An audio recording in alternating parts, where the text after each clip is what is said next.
두 번째는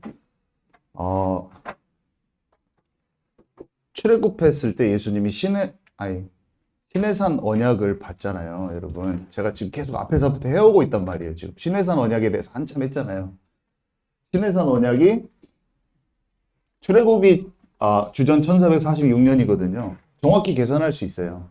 근데 이때 출애굽했을 때 바로 1년 차에 시내산에 도착해가지고 홍해 가르고 가가지고 바로 시내산에서 올라가서 여러 차례 등정해가지고 그 성막에 대해서 봤잖아요. 성막을 만들으라고 하잖아요, 주님이. 그죠? 그래서 여기서 모세가 바로 여기서부터 성막을 만들잖아요. 여기 바로 그 자리에서 시내산 밑에서 바로 성막을 한번 만들어 봅니다. 천막 치고 막 다 합니다. 그래서 이때가 바로 주전 그 바로 다음 년, 이때부터 모세의 성막이 쭉 있던 거예요, 여러분.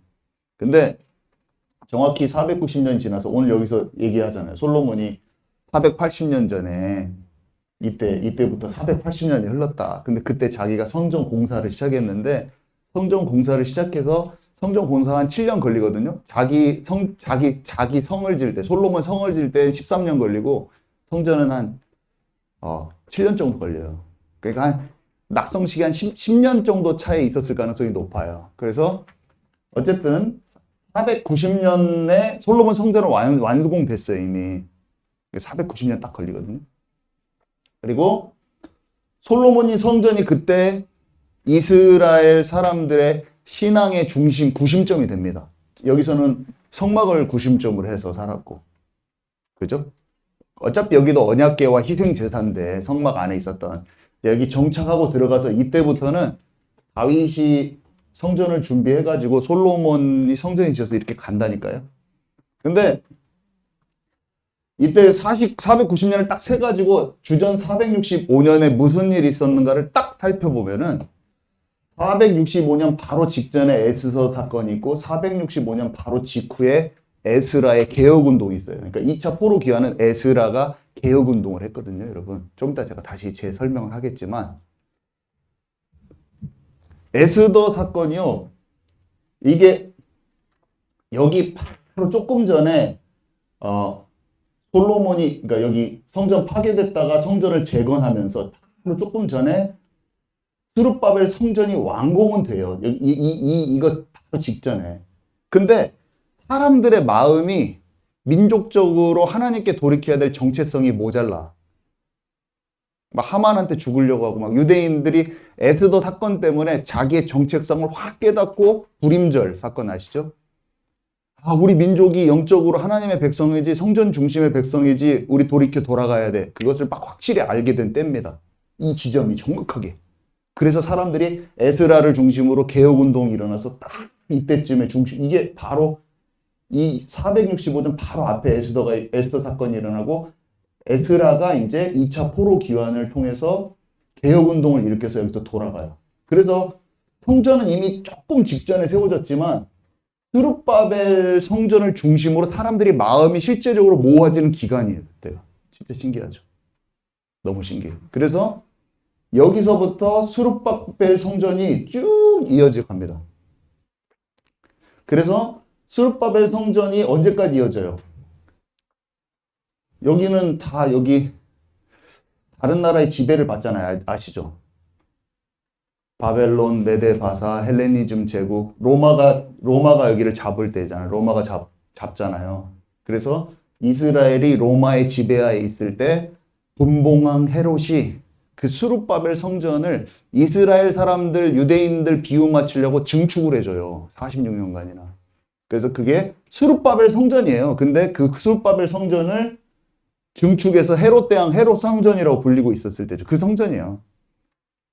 근데 그때 예수님이 오신단 말이에요. 그러니까 정확히 490년 그때 처음 시내산 언약을 주셨을 때 성막을 만들라고 했을 때부터 정확히 모세의 성막 그 다음에 이때는 솔로몬이 지어서 490년 지나서는 솔로몬 성전 여기서 다 부서진 다음에 이 부서지잖아요. 이게 성전 파괴돼서 성전 날짜가 나옵니다. 그냥 요즘에는 고고학적으로 다 계산이 다 가능합니다.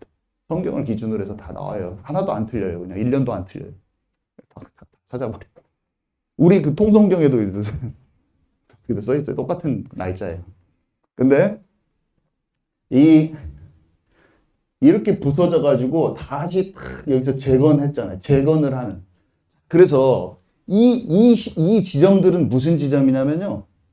진짜 하나님이 그 주셨을 때 막 모세가 받아가지고 피 뿌리면서 이 언약을 전달해 주잖아요. 처음에 성막에 성막 지어야 된다. 이 성막에는 진짜 하나님께서 그 뜻하신 바가 다 있는 거예요.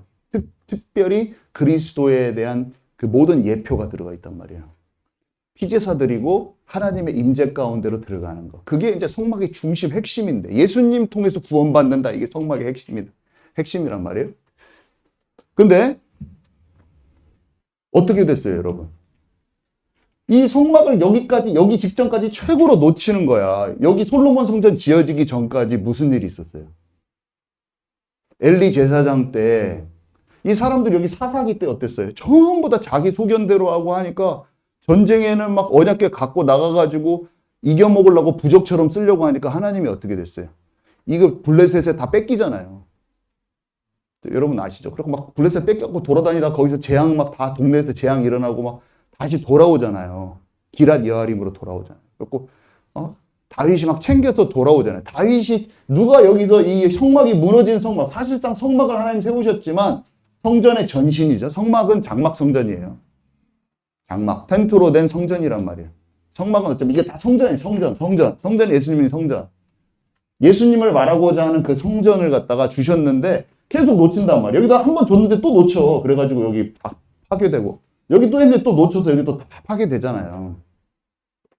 받았는데 놓쳐. 언약의 증표를 줬는데 놓쳐. 언약의 증표를 줬는데 또 놓쳐. 이 지점들은 뭐냐면 그것을 진짜 불같이 회복하고 싶었던 사람의 마음이 담겨져 있던 또 그 지점이야. 다윗이 이 성전 다 놓치고 있는데 이 성막을 놓치고 있으니까 그 다윗이 성전 너무 하나님의 마음이 다 이 성막에 다 있는데 왜 아무도 모르지?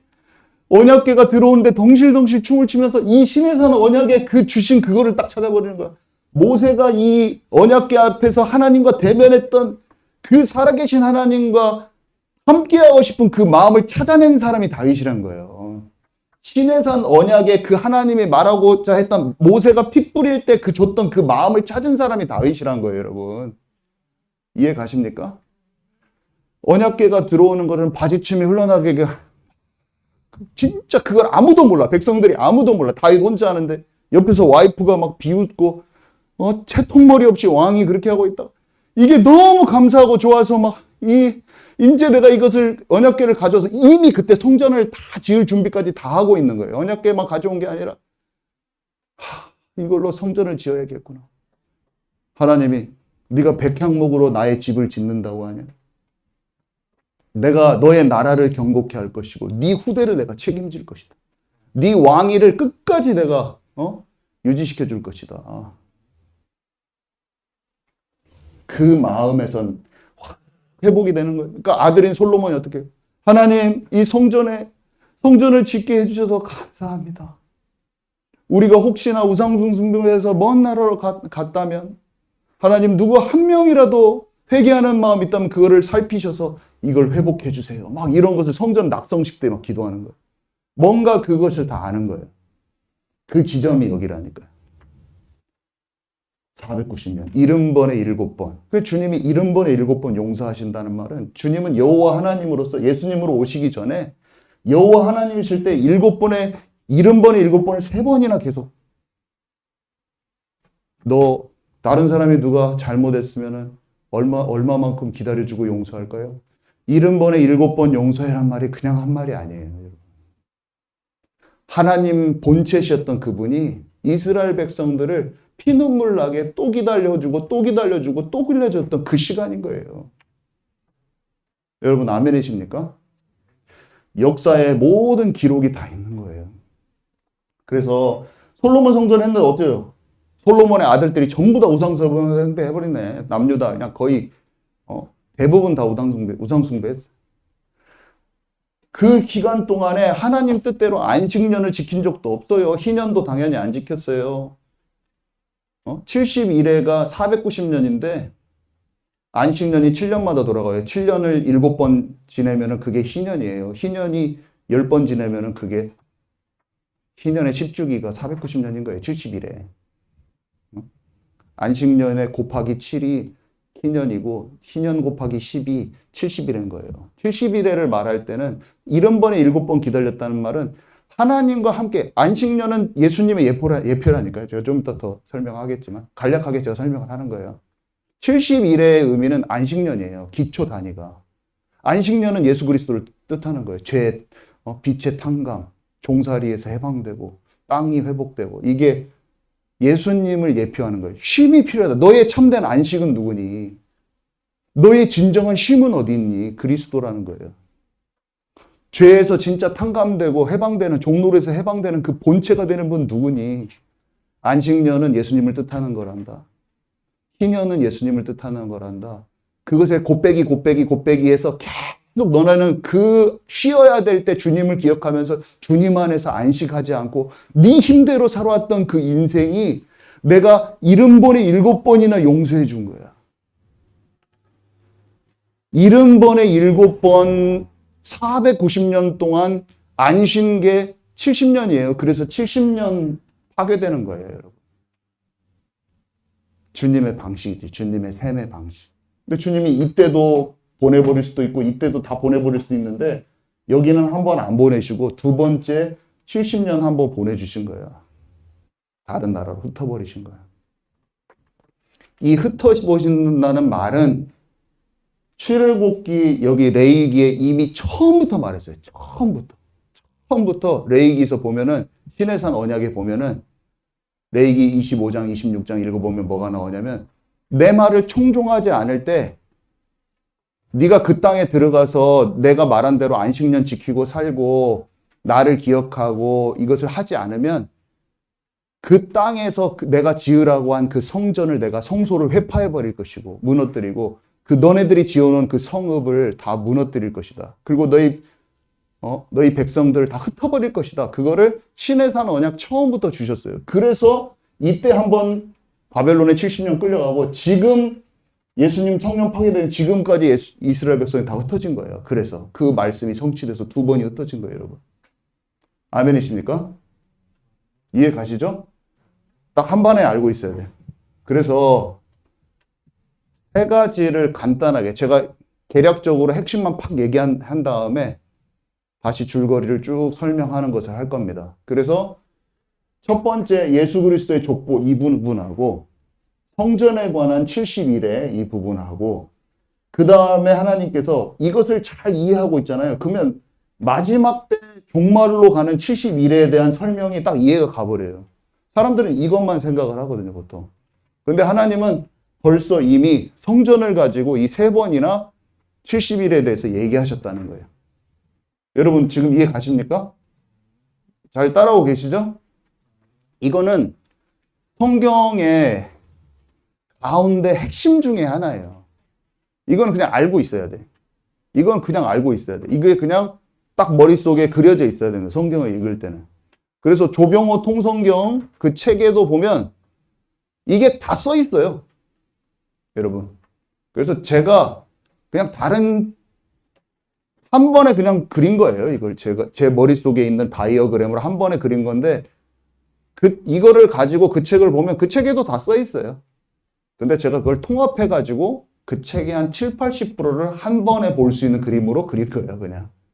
그래서 똑같은 내용이에요. 거기에서 우리가 하나님의 마음을 잘 찾아야 돼요. 여러분 아멘이십니까? 그래서 주전 2166년이 아브라함의 탄생년이고 다윗은 주전 1003년, 바벨론에 이거할 때는 597년, 바벨론 이거할 때 그 요시야 왕, 그죠? 그 다음에 예수님 오셨대. 예수님 탄생이 주전 4년입니다. BC 4년. 일반적으로, 역사적으로, 과학적으로 대부분 사람들이. 그래서 예수님이 공생애를 시작했을 때는 주후 26년이에요. 지금 주전은 BC라는 소리고요. 주후는 AD예요. 지금 여러분. 그죠? 그래서 사람들이 보통 AD 26년에 예수님 30살이라고 생각합니다. 예수님이 30살에 공생을 시작하거든요. 자, 그래서 이제 보도록 하겠습니다. 빨리 제가 넘어갑니다. 자, 한동안요, 수요일 날 구속사 때 우리가 뭘 많이 했냐면, 아담부터 아브라함까지 어떻게 언약이 전달되냐, 이거 엄청나게 했어요. 아담부터 노아까지 10대, 노아부터 아브라함까지 10대입니다. 그래가지고 여러분 기억나시죠? 거의 구전으로 사람들이 900살까지 살아가지고 거의 그냥 전달돼서 다. 너무나 어렵지 않게.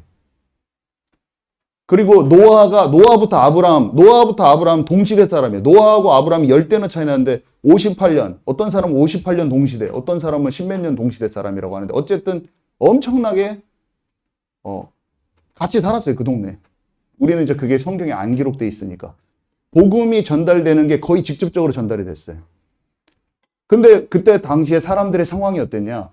노아네 가족부터 다시 시작했잖아요. 사람들 다 죽고, 다 수장되고, 먹고 마시고 시집가고 장가들고, 이 땅에서 그냥 세상에 속해서, 사탄에 속해서 살던 모든 사람이 다 수장됐다니까요. 물에 다 죽었어요. 물에 장사 지냈는데, 그 나머지 사람들이 다 일어나서 한 게 뭐예요? 또 바벨탑을 만들었다니까. 전부 다 바벨탑 만들고 전부 다 하나님의 나라에 속하지 않게 또 살고 있는데 그 지역에서 우르라는 지역이 바벨론 바로 옆에 지역이에요.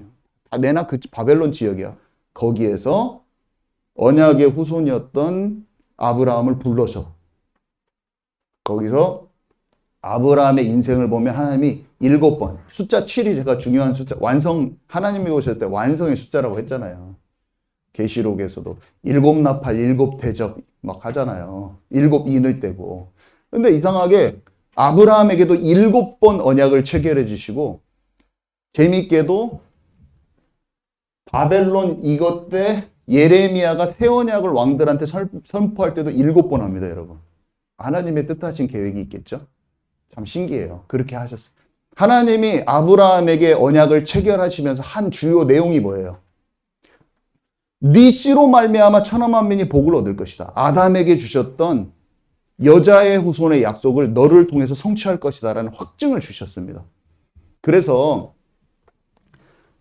그 씨로 말미암아 아브라함을 부른 것은 그리스도를 보내기 위함이에요. 그 아브라함을 통해서. 그래서 아브라함부터 예수님까지의 족보가 마태복음 1장에 써 있는 거예요. 아브라함 왜 불렀냐? 예수 그리스도를 그 씨로 준다는 거예요. 그리고 아브라함에게 자꾸 그 땅으로 가라고. 그 땅. 그 땅이 메시아가 죽을 땅이에요. 메시아가 그리스도의 일을 완성할 땅인 거예요. 그리고 그곳이 그 예루살렘 땅이 예루살렘 땅.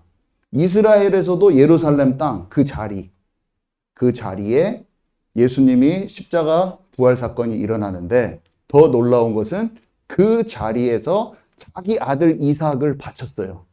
여러분 기억나시죠? 이건 무조건 기억해야 돼. 그 산이 모리아산이고 그 산이 성전산이에요. 이삭을 바친 그 돌이 지금 그 위에 성전이 지어졌다가 부서졌고 거기에 이슬람 돔사원인데 그 돔사원 안에 인터넷 가서 봐보세요. 그 안에 보면 이삭을 바쳤던 돌입니다 하고 딱 나와요. 그 자리가 성전 자리예요. 그 자리, 이삭은 그리스도의 예표라고 말했죠. 아버지가 죽으려고 데리고 가고 아버지한테 죽는 사람이 누구예요? 예수님이야. 아버지한테 죽는 사람 예수님이야. 갈보리산에 나무 지고 올라간 사람 예수님이야. 그 나무 자기가 죽을 쯤 자기가 지고 올라간 이삭이에요. 근데 그 이삭 대신 어린 양이 준비되어 있었어요. 어린 양 대신 예표 대신 그리스도란 말이에요. 이삭은. 하나님께서 예수 그리스도가 오실 그 예표가 되는 그 아들을 죽이는데 죽지 않고 아들 대신 수양을 준비해서 제사를 지냈던 그 산이 그 성전산이에요. 그 자리에서 사람들이 수만 마리의 양을 잡으면서 6월절마다 그렇게 피제사를 수만 마리를 드리는 수년 동안 드렸던 그 자리에 먼저 하나님께서 아브라함을 보내셔서 이삭을 드리게 했다니까 여러분. 아멘이십니까?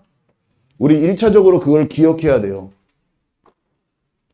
이 지점은 그것을 무조건 기억해요. 근데 일단은 그걸 기억합시다. 근데 여기 뭐예요? 애굽 종살이하고 광야 거치고 사사시대 거치고 통일왕국시대 하는데 사울왕까지 뭘 합니까? 전부 다 자기 소견한 대로 해. 근데 누가 나타났어요? 하나님이 아브라함의 자손, 다윗의 자손, 예수 그리스도의 계보라 말할 수밖에 없어. 사람들은 다 잊어먹어버리는데 다윗이 어렸을 때부터 하나님의 언약을 사모하는 자인가요? 여부스 족속의 땅, 그 땅이 예루살렘인데 이 시온산성을 내가 뺏어와 버려야겠구나. 어렸을 때부터 얘 마음에는 거기 아직 정보가 안 됐다. 언약궤 하나님 마음이 아파요. 마음이 아픈 사람 사무엘하고 다윗밖에 없어. 하나님의 언약궤 그 성막의 핵심에 있었던 그게 지금 블레셋 땅에 가서 돌아다니고 있네요. 하나님 내가 저거를 찾아오기를 원합니다. 골리앗 딱 꺾어버려. 골리앗 딱 꺾어버려. 응? 내가 목동으로 있을 때 나와 함께 하셨던 하나님께서 지금 저 골리앗 앞에 나를 세우실 것입니다. 그래서 전쟁은 여호와께 속한 것이오. 팍 던졌고 딱 쓰러뜨려 버리고 나중에 언약궤 다 찾아와서 24시간 24/7 완전히 그냥 예배를 드려요. 다윗의 장막 아시죠 여러분? 다윗의 장막 찬양팀들이 많이 쓰잖아요. 맨날 자기 찬양한다 이거지 24시간. 다윗의 장막. 다윗이 딱 그걸 해버렸잖아요. 근데 또 어떻게 돼요? 다윗의 그 아들들이 그냥 솔로몬 때부터 해고 전부 다 우상숭배 해버려요. 여기가 다 그 다윗의 마음, 성전을 짓는 그 마음을 다 놓치는 기간이야. 그래서 어떻게 됩니까? 이때 또 누가 말합니까? 여기에는 이제 인물 이름이 나와 있지는 않지만 최고 중요한 인물이 제가 봤을 때 여기는 예레미야, 다니엘, 에스겔이 중요해요. 같이 세 명이 동시대에 외쳤어요. 주님의 마음을. 이때 외쳤던 것처럼 다윗이 그토록 하나님의 마음에 합한 자였던 것처럼 그 당시에 최고로 여기 이 지점에서 최고 중요했던 인물 3명. 예레미야가 7번이나 새 언약을 외쳤고 에스겔이 성전을 비전으로 보잖아요. 에스겔서의 최고 중요한 건 성전이거든요. 성전을 환상으로 본 거예요. 새로운 성전을 환상으로 본 거예요. 나는 어렸을 때 뭔 성전을 그렇게 보냐. 근데 예수님이 성전인 것을 알고 나서는요. 모든 비밀이 풀렸어. 성전 그 자체의 회복을 원하는 거예요. 성전 자체의 회복은 신의 산 언약의 회복을 말하는 거예요. 예수 그리스도의 언약을 회복을 말해요. 그거는 장차 오실 메시아도 있지만 그 이후에 회복될 성전까지도 다 얘기하는 거예요. 야, 내가 이걸 알고 가슴이 떨리더라고요. 에스겔서가 갑자기 빛나는 보석 같은 성경으로 갑자기 딱 보이면서 이거구나. 제가 이걸 알게 된 날이 있었죠. 다니엘이 그러면서 하나님이 그 뒤에 하나님께 다니엘을 이때쯤에 제가 써놨지만 84세 때 이거를 거의 늙음악해서 포로 귀환하기 바로 1년 전에 환상을 보거든요. 84세 때. 그때 다니엘이 본 게 여기서부터 세상 종말까지 하나님 딱 알려줘 버려요. 이것을 이해하는 사람이 다니엘밖에 없거든요. 이 포로로 70년이 간 걸 아는 사람이 다니엘밖에 없고 이 71에 이것에 490년에서 왜 하나님께서 징계를 주셨지만 용서와 회복도 동시에 의미를 가지고 있는 70년의 연수를 아는 다니엘이 기도하니까 하나님이 미래를 딱 알려줘 버려요. 이게 다니엘의 71회입니다. 다니엘서 9장. 진짜 신기해요. 여러분 우리는 뭘 하나님 원하는지 아세요?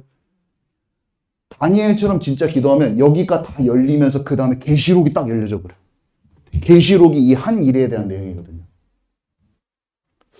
우리는 여기까지 열린 겁니다. 그러니까 여기까지 딱 열리더라고요. 딱 열리고 세상이 딱 보여지고 내 믿음이 신부의 영성으로 준비할 수 있는 딱 갖춰져.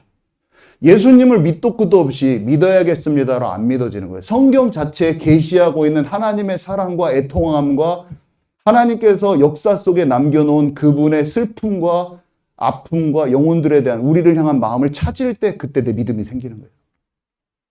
아멘이십니까? 그냥 예수님 믿어라 그것으로 생기는 게 아니라 역사를 관통하는 히스 스토리, 하나님의 역사 가운데 우리에게 말씀하고 싶은 하나님의 성전이 파괴되는 역사 속에서 성전이 파괴됐을 때 나오는 그 하나님의 눈물이 내가 느껴져야 되는 거예요. 약혼자하고 사고했는데 내가 만났는데 다른 사람 살짝 만났어. 근데 내 약혼자가 나를 보고 너무나 마음이 아파서 나랑 함께 나눠 가졌던 예물 반지를 버렸어요. 근데 내가 정신을 차리고 보니까 그 예물을 버린 행동이 정말로 그 사람의 슬픔과 아픔을 보는 거야. 하나님께서 나와 언약을 체결하시기 위한 모든 시스템, 성전을 무너뜨린 것을 보고 내 마음이 정신 차려보니까 아프기를 바랬던 거예요. 이스라엘 백성들이요, 성전이 깨진 것을 보고 하나님의 마음, 하나님이 성전을 깨뜨리는 것을 보고 그 마음을 정신 차려서 보기를 원했는데 막 못 보는 거예요. 약혼녀가 당신하고 우리 사랑할 때 나눠 가졌던 이거 필요 없어 하고 딱 버렸는데 이 약혼남이 그걸 보고 정신을 못 차리는 거야. 이스라엘 백성이 정신을 못 차리는 거야. 성전은 언약의 증표입니다. 하나님이 인간에게 주신 언약의 증표고 역사 가운데 2번 회파시키신 것은 보고 백성들이 깨닫기를 알기를 원함이에요. 아멘이십니까? 그래서 역사 공부가 아니에요. 역사 공부가 아니라 세계 역사 가운데 하나님께서 남겨놓으신 흔적에서 하나님의 애통한 마음과 눈물을 볼 줄 아는 저와 여러분 되기 바랍니다. 우린 역사 공부가 아니에요. 하나님이 역사 가운데도 하나님은 기록을 하시는 분이에요. 하나님은 천년이 하루 같고 하루가 천년 같으신 분이시기 때문에 역사에다가 하나님의 마음을 기록하시는 분이라니까요. 창조주시니까 쉬워요. 자, 그래서 이때도 말했는데 회복됐거든요. 근데 또 놓친 거야. 예수님 오셨을 때 어땠어요? 예수님 오셨을 때 다 놓친 거예요. 예수님 못 알아보잖아요. 다 종교 생활하고 있고 예수님이 성전 다 뒤집어 버리잖아요. 막 그러면서 말씀하시잖아요. 암탉이 새끼를 날개 아래 모은 것 같이 내가 얼마나 너희를 모으기로 했었느냐. 근데 너희들이 포도원으로 보낸 종들 다 죽이고 아들까지 죽이는구나. 무화과가 무성하나 말만 무성한 거야. 무화과가 막 겉만 번지르르 한 거야. 이파리가 막 다 살아있는데 열매가 하나도 없는 거예요. 무화과 나무가 이스라엘을 뜻하는 거거든요. 그러니까 돌 위에 돌 하나도 남지 않고 무너지리라. 그 말은 이때 무너졌던 그 원리와 똑같이 또 무너진다는 소리예요. AD 70년에 디도 장군이 로마의 군대가 와가지고 초토화 시켜버리잖아요. 예루살렘을. 사람들 피바다가 돼가지고 막 시체가 여기에도 성전에 다 쌓여있는데 이때 똑같이 돼요. 수백만이 죽습니다. 진짜 많이 죽어요. 그 죽는 사람, 그리고 끌려가, 포로로. 그래서 이스라엘이 그때 다 흩어졌어요. 이때도 다 흩어졌다가 돌아왔잖아요. 흩어졌다가 지금 돌아오고 있죠. 막 거의 막판이어가지고. 근데 이 말이 어디 써 있냐면 여기 써 있다는 거예요. 여기 써놨어요. 레위기 25장. 자, 그래서 두 번째, 세 번의 70일에 제가 설명했지만 짚고 넘어갑니다. 이스라엘 백성의 신앙의 구심점이 되었던 이 성전을 중심으로 세 기간으로 이렇게 나누어졌는데 이게 총 이때부터 이때까지 딱 계산을 하면 그러니까 기준이 이거죠. 아까 그 왕상 6장 1절이 여기인데 965년인데 480년이니까 여기서부터 예수님 딱 공생애까지 딱 계산하면 1470년인데 나누기 3 하면 그게 490으로 쪼개져요. 그리고 쪼개진 지점을 보니까 그때 솔로몬 성전이 세워지고 스룹바벨 성전이 세워졌더라. 정확하게 그냥 그때. 그래서 이 지점들은 하나님의 마음을 잘 받았던 그 사람들이 있었던 지점. 여기는 에스더와 에스라가 세우는데 여기는 다윗과 솔로몬이 탁 하나님께 집중해서 성전을 세우는데 여기는 모세가 성전을 세우는데 그리고 이쪽으로 갈수록 점점 언약궤 막 팔아먹고 막 딴 데 블레셋 가 있고 여기는 성전 파괴되고 계속 우상 숭배해버리고 또 여기서 예수님 오는 것 계속 놓치는 그 과정. 그래서 다시 깨지고 다시 성전 파괴 여기 다시 성전 파괴가 있었죠.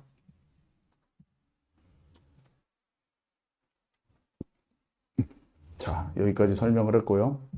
자, 이번에 2번 봅시다. 안식년 희년 70일인데 자, 안식년은요 1445년에 주어졌다니까요. 그래서 안식년은 7년이고 뜻이 뭐냐면 우리 한번 같이 읽어봅시다. 의미 의미 있습니다. 시작. 땅의 신, 비탄감, 종해방. 네. 안식년은 7년마다. 그리고 7년이 7번 지나면 50째 되는 애가 이제 희년인데, 희년에 대해서 읽습니다. 시작. 완전한 자유, 회복, 땅의 회복. 네. 그리고 희년이 10번 되면은 49년이니까 곱하기 10 하면 490년인데, 이게 희년의 10주년이에요. 그러니까 희년인데, 희년의 10주년 되는 때예요. 그래서 이 세 가지는 기본적으로 기초가 되는 안식년, 희년, 70일에 전부 다 예수님을 예표해요. 왜냐하면 이 안에 뭐가 있냐면 이 죄의 빛을 탕감하는 것을 의미하고 종로로 다는 데서 자유를 얻은 것을 의미하고 우리가 더 이상 죄의 종이 아니잖아요. 그죠? 그리고 쉬는 것을 뜻해요. 그리스도 안에 있는 참된 안식과 회복을 뜻해요. 그래서 예수님께서 누가복음 4장 18절에서 19절에 보면은 이때 딱 와가지고 공생애를 시작하면서 말씀을 딱 전하는데 내가 이 희년의 선포자라고 이 희년의 성취자라고 얘기합니다. 그 장면을 봅시다. 우리 누가복음 4장 18절에서 19절. 저번 주에 읽었는데 다시 한번 읽읍시다. 누가복음 4장 18절에서 19절.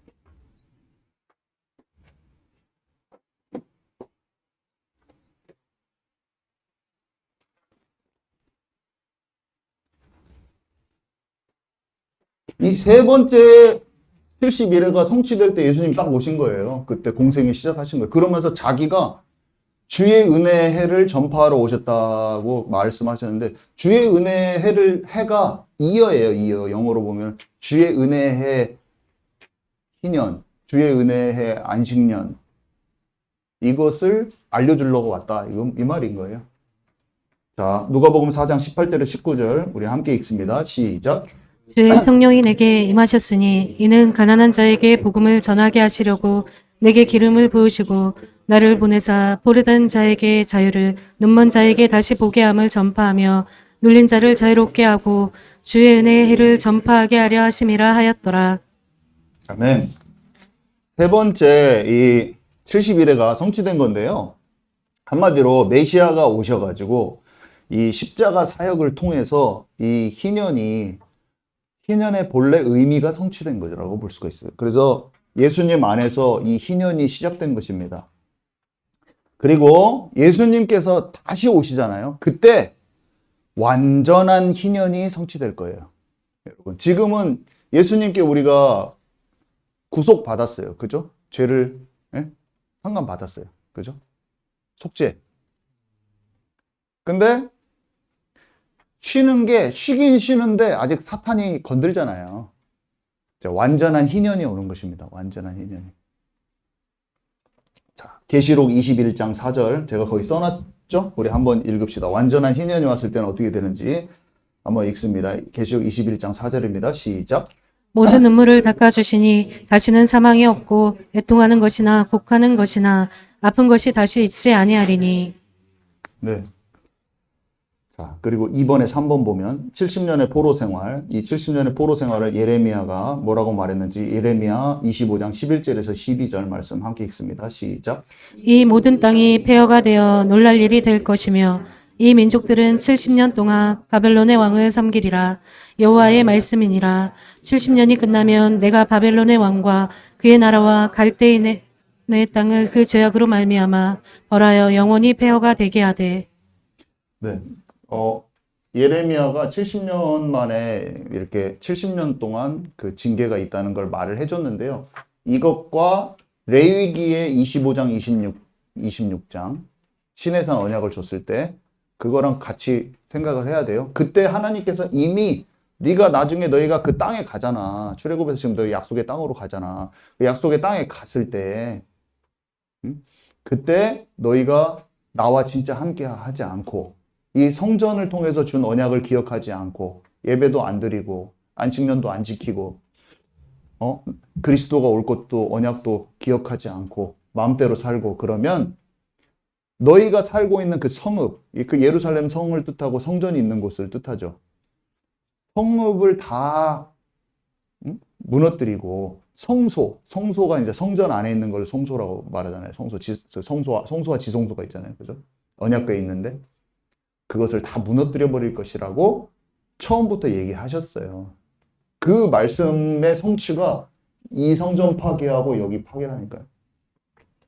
근데 참 재밌는 게 여기 보면 70년, 제가 여기 70년 써놨잖아요. 여기 보면 방금 읽은 성경 구절 밑에 두 가지의 기간을 제가 써놨는데 첫 번째는 이 두 가지 기간이 이거거든요.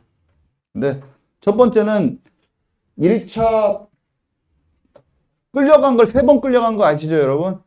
포로로 3번 끌려가고 포로에서 귀환도 3번 하잖아요. 1차, 2차, 3차. 끌려갈 때 제가 지지난주에 했었는데 그 연도를 제가 적어놔 3번 끌려가고 3번 돌아와요. 근데 1차 때 사람들이 끌려가가지고 여기 봐보세요. 제가 적어놨어요. 쉽게 하려고. 성전을 돌아와서 짓기 시작한 때가 딱 그것이 70년이기도 하고요. 그것도 70년이고요. 성전을 파괴된 지점, 그러니까 사람이 흩어졌다 돌아온 것도 70년 걸렸고요. 성전이 딱 부서졌을 때, 3차 포로로 잡혀갈 때 성전이 팍 깨지거든요, 그때. 그때 깨져서 성전이 완공된 날도 알아요. 성경에 기록이 돼 있어요. 스룹바벨 성전이 완공된 날을 계산이 돼요. 그게 딱 70년이에요. 참 신기하게. 이것도 70년이고 이것도 70년이에요. 그리고 주님이 말씀하신 그 70년이 정확하게 성취된 것을 2번이나 보여준다. 사람들이 알고 있습니다. 이렇게. 그래서 이 70년의 생활, 이것은 그냥 70년이 아니라 490년에 대한 기간. 주님은 한 번 내가 70번에 7번 기다려줬고, 또 70번에 7번 기다려줬고, 70번에 7번을 이렇게 기다려줬다고 베드로한테도 표현을 해주셨는데, 예수님이 70번에 7번을 기다릴 때 안식년을 제대로 안 지키면 합하면 그게 70년이야. 7년마다 돌아오니까. 490 나누기 7. 아멘이시죠? 약간 이해가 간 사람 반절, 수학만 나오면 갑자기 이해가 반절 가고 반절은 이해 안 가는 것 같은 이 느낌. 이해 가셨습니까? 네. 그러니까 주님이, 저는 이걸 보면서 제가 어떤 생각이 들었냐면 사실은 잘못한 기간은 훨씬 많아요. 근데 어렸을 때 이 생각이 들더라고. 너 몇 대 맞을래? 그럼 내가 거의 잘못한 거는 10대인데 한 대요? 그럼 딱 한 대 선생님 딱 때려주더라고. 약간 맞는 것도 탕감을 받은 70년의 연수가 약간 잘못한 것보다는 훨씬 조금인 거예요. 사실은. 결국 주님께서 기다려준 거야 이런 마음도 포함되어 있고 여러 가지를 느낄 수가 있었어요. 제가 생각을 해보면서.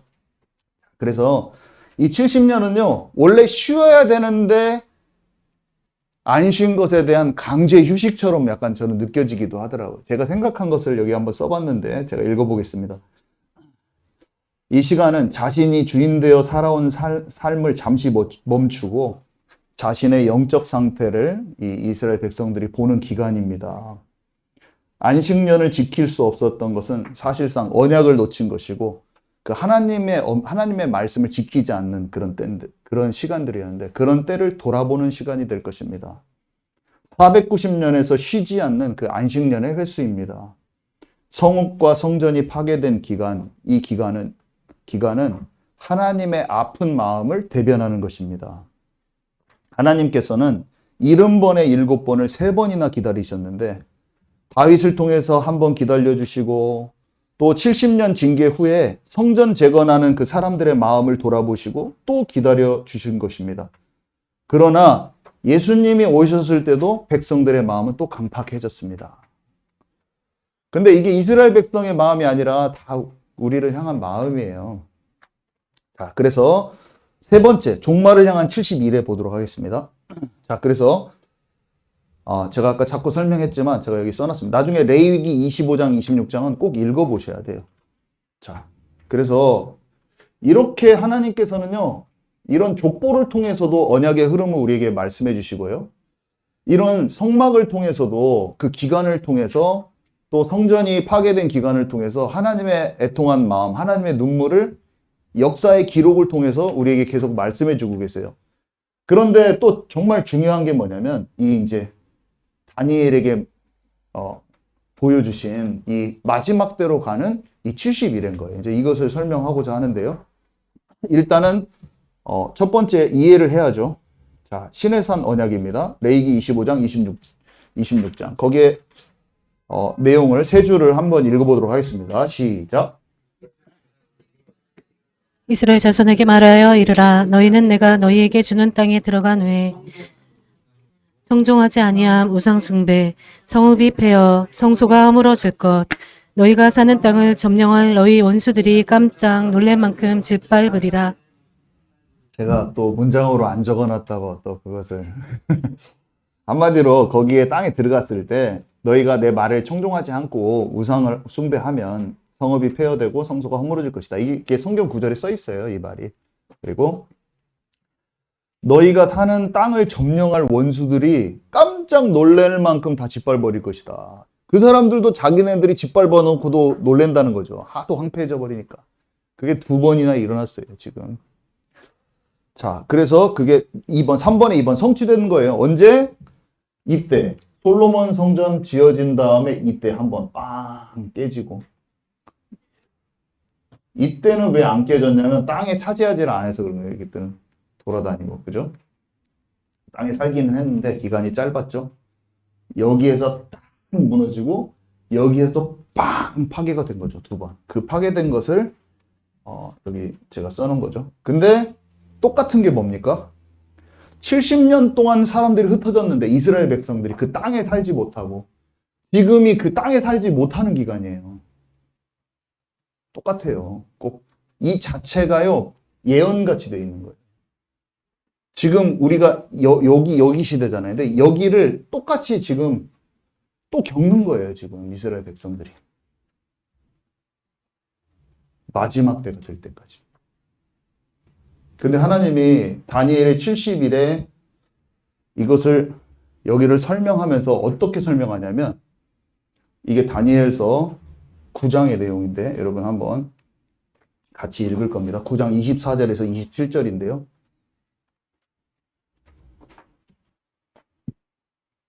이것을 받은 때는 제가 거기 써놨네요. 주전 538년에 받습니다.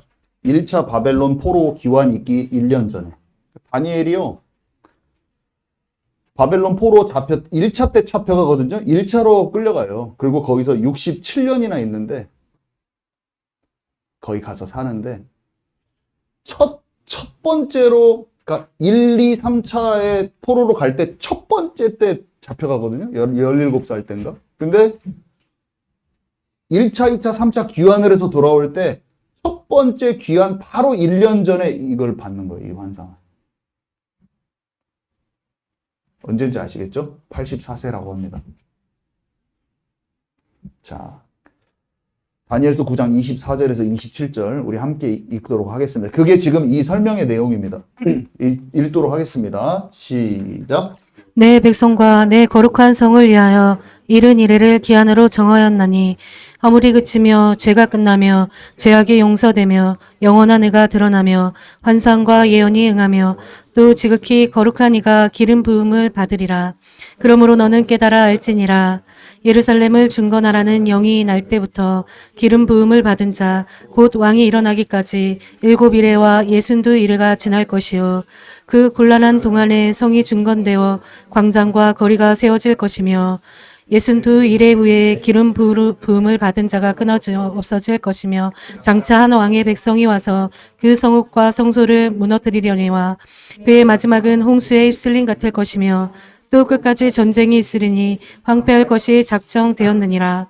그가 장차 많은 사람들과 더불어 한 이레 동안의 언약을 굳게 맺고 그가 그 이레의 절반의 제사와 예물을 금지할 것이며 또 포악하여 가증한 것이 날개를 의지하여 설 것이며 또 이미 정한 종말까지 진노가 황폐하게 하는 자에게 쏟아지리라 하였느니라 하니라. 네. 뭐라고 알려주시냐면요. 다니엘한테 네 백성과 네 거룩한 성을 위하여 70일을 또 뭔가 70일을 갖고 뭔가를 알려주신대요. 근데 그거는 성전에 관한 게 아니라 그 거룩한 성, 그 성 자체가 회복되는 거. 예루살렘이 회복되는 거. 그 예루살렘 성이 회복된다는 것은 성전이 회복되는 거기도 하겠죠. 그죠? 성 안에 성전이 있으니까. 그게 뭔가 회복되는 데 있어서 이른 이래가 걸린 거예요. 이른 이래라는 건 아까 490년인데 지금 뭐 2000년이 넘었는데 뭔 490년이라고 말하겠지만 여기에 써 있어요. 여기에 그 내용이 써 있어요. 일단은 이른 이래인데 예루살렘을 너는 깨달아 알지니라 25절에 보면 예루살렘을 중건하라는 명령이 날 때부터 영이 날 때부터 이게 예루살렘을 중건하라. 이때는 중건이 안 돼 있었거든요. 완전히 중건이 안 됐어. 근데 중건하라는 영이 날 때를 사람들이 제가 445년이라고 써왔는데 사람들이 추측하는 두 개 중에 하나예요. 총 3개를 추측하는데 2개로 거의 좁혀져요. 아닥사스다 왕 때라고 생각하는데 에스라 때냐 느헤미야 때냐 사람들이 그걸 막 말하는 거예요. 저는 지금 느헤미야 때를 써놨는데 에스라 때로 이렇게 계산하는 사람도 있어요. 나이 뭐 10몇 년 차이 나요. 근데 그 기준이 어쨌든 예수님으로 떨어져요. 483년이 지나면. 여기 보면은 69일에가 지나면 그러니까 7일에와 62일에가 지날 것이요. 7일에와 62일을 합치면 69일이거든요. 그럼 한 일에가 7년이니까 483년이에요. 그때는 62일의 이후, 그러니까 7일에 지나고 62일에가 지난 이후, 그거는 69일의 이후인데, 그러니까 26절에 보면 그때 이게 딱 지난 다음에 기름 부음 받은 자가 끊어지고 성읍과 성소가 무너지고 전쟁과 황폐함이 종말 때까지 온다 이렇게 써 있어요. 그 말이 뭐냐면 483년 지났을 때가 대충 주후 26년인데 여기서 조금 차이가 있을 수는 있겠지만 이때 이후에 예수님이 죽고 성전이 파괴된다는 거예요. 한마디로. 그 이후에 그런 일들이 일어나고 계속 전쟁이 일어나고 막 황폐해지는 일이 막 일어난단 말이에요. 종말까지. 그게 26절의 내용입니다. 그대로 다 됐죠. 그때는 몰랐지만 지금은 보고 엄청 신기하죠. 왜냐하면 예수님 30살 그 이후로 예수님도 죽고 십자가 사건, 성전이 파괴되거든. 성읍과 성소가 다 무너진다. 이렇게 중건영이 나서 중건을 하네. 중건을 한다. 여기서 7일에 만에 중건을 하고 여기 62일에가 지나면은 그 이후에 이제 이게 끊어진다. 이것의 지금 예언이에요. 이해 가시죠? 그러다가 계속 황폐하는데 갑자기 뭐라고 말하면 그가 어떤 사람이 나타나. 그가 장차 많은 사람들과 더불어 한 일해 동안의 언약을 굳게 맺고 그래서 이 한 일해를 맺는 사람을 적그리스도라고 보통 봅니다. 그러니까 적그리스도가 막 뿔 달린 사탄이 아니라 세상을 강대 느부갓네살 왕같이 이렇게 지배하는 사람, 장차 한 왕이 예수님이 아니에요, 이 사람은. 그래서 이 사람이 평화조약을 맺든 뭔가 한 일해가 동작하게 되는 그때가 와요. 그것을 아주 잘 풀어놓은 게 어디입니까? 계시록이에요. 계시록은 3년 반으로 해가지고 엄청 자세하게 다루고 있습니다. 그래서 우리가 이것을 훑은 다음에 계시록도 봐야 돼요. 아멘이시죠? 계시록은 어려운 책이 아니에요. 그 생각을 버려야 돼요. 알아야 돼요, 우리는. 왜 이란과 이라크와 하마스가 왜 움직이고 있는지, 러시아가 왜 전쟁하고 있는지를 성경에 다 막 써 있어요. 그 동네가 다 움직이는 게 지금 정확히 맞는 사실이에요, 여러분. 그것을 보고 이 시대가 말세로 가고 있다는 걸 눈치챌 정도가 되는 그런 성경을 보는 눈이 저와 여러분 열리기 바랍니다. 우리 교회는 모르는 교회가 되면 안 돼요. 잘 알아야 돼요, 성경. 그래서 그때 자 이런 일이 있어요. 이건 나중에 더 이제 설명을 할 거예요. 오늘은 이것만 보는 거예요. 이 전체적으로. 근데 이 전체적인 디테일이 요즘에는 다 나와 있어요. 여러분들이 그냥 제가 이거를 딱 던져주기만 해도 여러분은 이제 이 그림을 가지고 다 찾아볼 수 있습니다. 막 인터넷 치면 막 다 나와요. 그 설명들에 대한 것들이 쭉쭉쭉 나와요. 저한테 질문하셔도 되고 그냥 저한테 계속 배워도 되고. 자, 이렇습니다. 자, 결론. 오늘의 결론. 결론의 첫 번째. 성전은 언약의 증표입니다. 여러분 왜 자꾸 파괴되었는지 이해할 수 있습니까? 파괴된 것에서 하나님의 마음을 여러분 이제 볼 수 있습니까? 하나님은요 지금 말씀하신 거예요. 역사에 남겨놓은 그 흔적을 보고 나의 애통함과 너희를 향한 슬픔을 알 수 있겠니? 내가 얼마나 너희를 사랑해서 그럴 수밖에 없었는지를 발견하렴. 주님이 그렇게 말씀하시는 거예요. 다른 사람이 잘못하면 얼마나 용서할까요? 우리가 물어본다면 주님께 70번에 7번 용서해줘라. 주님이 그렇게 말씀하실 거예요. 내가 너희를 그토록 돌아오기를 기다리는 그 마음으로 너희들도 기다려줘. 성전을 너희들에게 내가 짓게 해줬지. 근데 또 내가 파괴했지. 또다시 짓고 기도할 때 또다시 짓고자 하고 또다시 그걸 찾아내려고 할 때 또다시 믿어줬던 내 마음을 너희는 이해하겠니? 그렇게 다른 사람을 기다려줘. 그렇게 영혼들을 기다려줘. 그 주님이 하시는 말씀으로 들리는 거예요, 우리는. 자, 두 번째, 결론의 두 번째.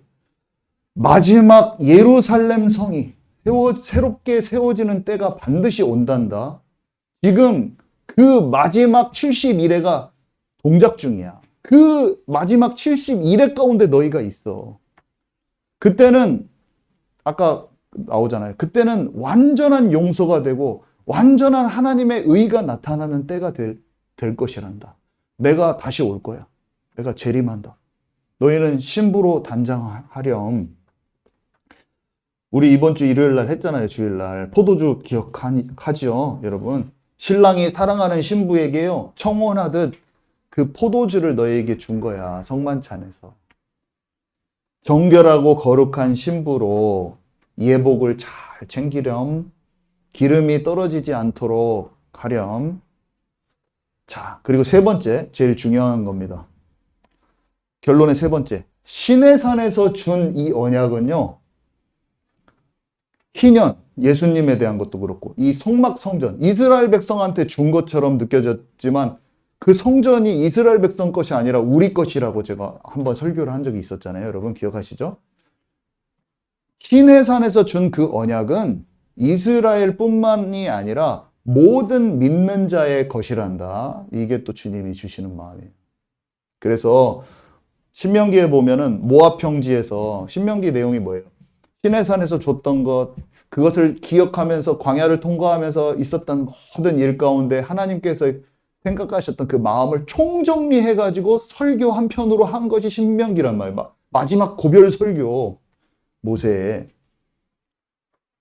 그 약속이 이스라엘 백성이 아니라 우리 것이라고 성경에 기록되어 있어요. 신명기 이거 찾고 끝납니다. 신명기 29장 14절에서 15절입니다.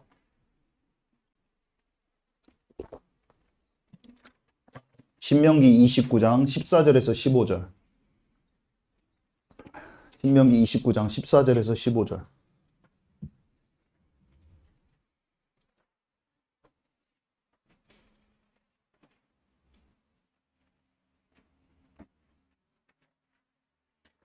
신명기 29장 14절에서 15절 함께 읽습니다. 시작. 내가 이 언약과 맹세를 너희에게만 세우는 것이 아니라 오늘 우리 하나님 여호와 앞에서 우리와 함께 여기 서 있는 자와 오늘 우리와 함께 여기 있지 아니한 자에게까지이니. 아멘. 네. 오늘 우리와 함께 여기 있지 아니한 자가 우린 거예요. 여기 함께 있는 사람은 2세대 애들이에요. 2세대. 들어가기 전에 2세대들. 그리고 함께 하지 않는 자들. 나중에 믿게 되고 이 언약을 받아들이는 모든 자들이에요. 그래서 절대로 이스라엘 얘기가 아닙니다. 이스라엘을 회복시키시죠. 분명히 이스라엘 백성을 중심으로 예루살렘에 세워집니다. 새 예루살렘. 그치만 모든 믿는 자가 그 언약에 함께하는 거예요. 자, 그래서 이 족보와 성전의 역사에 대해서 했습니다. 족보에 대해서도 했어요. 성전에 대해서도 쭉 알아봤어요. 그리고 마지막 때로 가는 72일까지 알아봤는데 이거는 구속사의 압축이에요. 압축. 그래서 이 그림을 딱 기억하고 계세요. 이 역사인데요. 역사를 우리가 막 공부하는 게 아니에요. 역사에 남겨놓으신 흔적 가운데 하나님의 애통한 마음을 발견하는 거예요. 하나님의 눈물을 우리는 찾는 거예요.